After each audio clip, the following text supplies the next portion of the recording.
Proud यानी कि गुरूर और तकब्बर वो किसी भी किस्म का हो, चाहे वो आपको अपनी खूबसूरती का हो, चाहे वो आपको अपने हसब नसब का हो, चाहे वो आपको मालो दौलत का हो, चाहे वो आपको अपने इल्म का हो, या आपको अपने फ़िरके और उसकी तादाद का हो। आखिरत में तो वो आपको जलील करवाएगा ही, लेकिन दुनिया में भी उसका कुछ हिस्सा जलालत का आपको लेना पड़ेगा।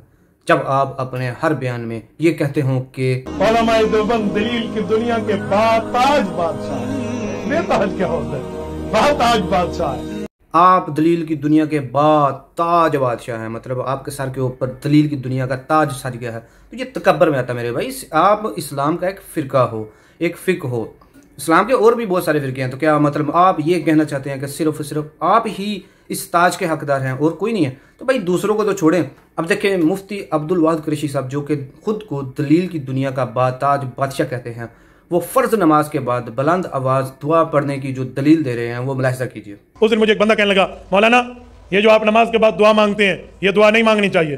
तो मैंने कहा नमाज के बाद दुआ ना मांगे तो फिर नऊज़ुबिल्लाह फिल्म देखने के बाद दुआ मांगे। अगर नमाज के बाद भी दुआ नहीं है तो किसके बाद दुआ मांगेंगे? एक बंदा मुझे कहने लगा दुआ तो है लेकिन ऊंची नहीं है। मैंने कहा ऊंची क्यों नहीं है? अच्छा कौन सी है दुआ ये बताओ। कहते अल्लाहुम्मा इन्नका अंतस सलाम व मिनका सलाम तबारक रब्बना व तआला या ज़ल जलाली वल इकराम।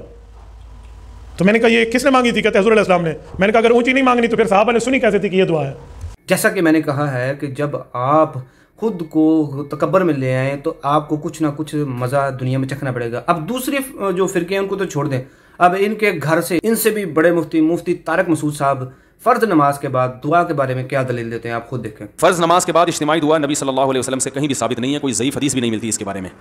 इसी वजह से फ़िक़्ह की किताबों में भी इसका तज़किरा नहीं है। ये बर्र सग़ीर में एक चीज़ राइज हो गई है, तो अब जो चीज़ राइज हो जाए उसको एकदम से छोड़ने में फितना होता है, तो इसलिए उसको आराम आराम से तमीज़ से आहिस्ता आहिस्ता छोड़ना चाहिए। जैसे मैंने अपनी मस्जिद में पहले इज्तिमाई दुआ हल्की फुल्की कराई कुछ महीने, फिर पहले मैंने आहिस्ता शुरू की तो लोग देखते थे ये ज़ोर से दुआ क्यों नहीं मांगते, तो हमने कहा पहले साइलेंट पे आने दो लोगों को।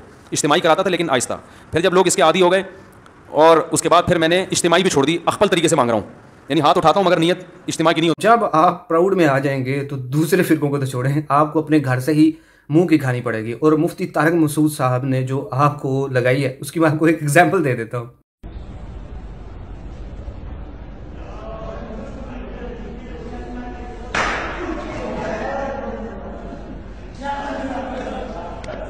तो मेरे भाइयों, गुरूर और तकब्बर से बचें, क्योंकि जब आप कहेंगे कि हमसे बड़ा कोई जो है ना टीटू पार्टी का नहीं है तो मेरे भाई ये होगा, ये तो होगा। तो मुफ्ती साहब आपसे इल्तजा की जाती है कि आप अपना थोड़ा सा गुरूर और तकब्बर हटाएं।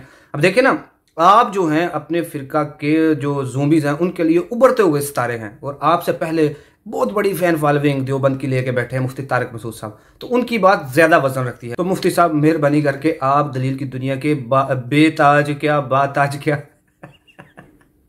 और कहते हैं ना, ये मुफ्ती साहब एक मिसाल देते होते हैं, तो मैं उनकी वो मिसाल देता हूँ। वो मुफ्ती साहब के लिए है कि जब ये कहते हैं ना कि मैं दलील की दुनिया का बाताज बादशाह हूँ, तो ये क्या आप खुद को शो करवा रहे होते हैं? आप खुद ही मुलाहिज़ा कीजिए। तो रुको जरा, सबर करो। नमो नमः जिन पहाड़ू लथा